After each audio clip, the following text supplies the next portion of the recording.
ਪੰਜਾਬੀ ਪਿਆਰਿਓ, ਕੁਝ ਲੋਕਾਂ ਨੂੰ ਇਹ ਵੀ ਫਿਕਰੀ ਮਗਾਲਤਾ ਏ ਕਿਸੇ ਵੀ ਦੇਸ਼ ਦੀ ਕੌਮੀ ਜ਼ਬਾਨ ਇੱਕ ਹੀ ਹੁੰਦੀ ਏ, ਜੋ ਬਿਲਕੁਲ ਗਲਤ ਹੈ। ਕੌਮੀ ਜ਼ਬਾਨ ਉਹਨੂੰ ਕਿਹਾ ਜਾਂਦਾ ਹੈ ਜੋ ਕੋਈ ਕੌਮ ਬੋਲਦੀ ਹੋਵੇ।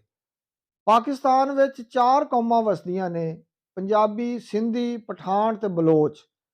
ਇਸ ਲਈ ਪੰਜਾਬੀ, ਸਿੰਧੀ, ਪਸ਼ਤੋ ਤੇ ਬਲੋਚੀ ਨੂੰ ਕੌਮੀ ਜ਼ਬਾਨਾਂ ਦਾ ਦਰਜਾ ਦਿੱਤਾ ਜਾਵੇ। ਜਿਵੇਂ ਦੁਨੀਆ ਦੇ ਬਹੁਤ ਸਾਰਿਆਂ ਦੇਸ਼ਾਂ ਵਿੱਚ ਇੱਕ ਤੋਂ ਜ਼ਿਆਦਾ ਕੌਮੀ ਜ਼ਬਾਨਾਂ ਨੇ, ਜਿਵੇਂ ਇੰਡੀਆ ਦੀ ਮਿਸਾਲ ਤੁਹਾਡੇ ਸਾਹਮਣੇ ਹੈ, ਉੱਥੇ ਦਰਜਨ ਭਰ ਤੋਂ ਵੱਧ ਕੌਮੀ ਜ਼ਬਾਨਾਂ ਨੇ। ਪਾਕਿਸਤਾਨ ਦੀਆਂ ਚਾਰ ਕੌਮੀ ਜ਼ਬਾਨਾਂ ਨੂੰ ਆਪਣੇ ਆਪਣੇ ਸੂਬੇ ਵਿੱਚ ਕੌਮੀ, ਸਰਕਾਰੀ, ਅਦਾਲਤੀ ਤੇ ਤਾਲੀਮੀ ਦਰਜਾ ਦੇਣ ਨਾਲ ਸਾਡਾ ਦੇਸ਼ ਪਾਕਿਸਤਾਨ ਹੋਰ ਮਜ਼ਬੂਤ ਹੋਵੇਗਾ। ਜੀਵੇ ਪੰਜਾਬ। ਪੰਜਾਬੀ ਪਿਆਰਿਓ, ਕੁਝ ਲੋਕਾਂ ਨੂੰ ਇਹ ਵੀ ਫਿਕਰੀ ਮਗਾਲਤਾ ਏ ਕਿਸੇ ਵੀ ਦੇਸ਼ ਦੀ ਕੌਮੀ ਜ਼ਬਾਨ ਇੱਕ ਹੀ ਹੁੰਦੀ ਏ, ਜੋ ਬਿਲਕੁਲ ਗਲਤ ਹੈ। ਕੌਮੀ ਜ਼ਬਾਨ ਉਹਨੂੰ ਕਿਹਾ ਜਾਂਦਾ ਹੈ ਜੋ ਕੋਈ ਕੌਮ ਬੋਲਦੀ ਹੋਵੇ।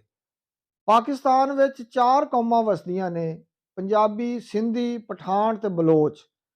ਇਸ ਲਈ ਪੰਜਾਬੀ, ਸਿੰਧੀ, ਪਸ਼ਤੋ ਤੇ ਬਲੋਚੀ ਨੂੰ ਕੌਮੀ ਜ਼ਬਾਨਾਂ ਦਾ ਦਰਜਾ ਦਿੱਤਾ ਜਾਵੇ। ਜਿਵੇਂ ਦੁਨੀਆ ਦੇ ਬਹੁਤ ਸਾਰਿਆਂ ਦੇਸ਼ਾਂ ਵਿੱਚ ਇੱਕ ਤੋਂ ਜ਼ਿਆਦਾ ਕੌਮੀ ਜ਼ਬਾਨਾਂ ਨੇ, ਜਿਵੇਂ ਇੰਡੀਆ ਦੀ ਮਿਸਾਲ ਤੁਹਾਡੇ ਸਾਹਮਣੇ ਹੈ, ਉੱਥੇ ਦਰਜਨ ਭਰ ਤੋਂ ਵੱਧ ਕੌਮੀ ਜ਼ਬਾਨਾਂ ਨੇ।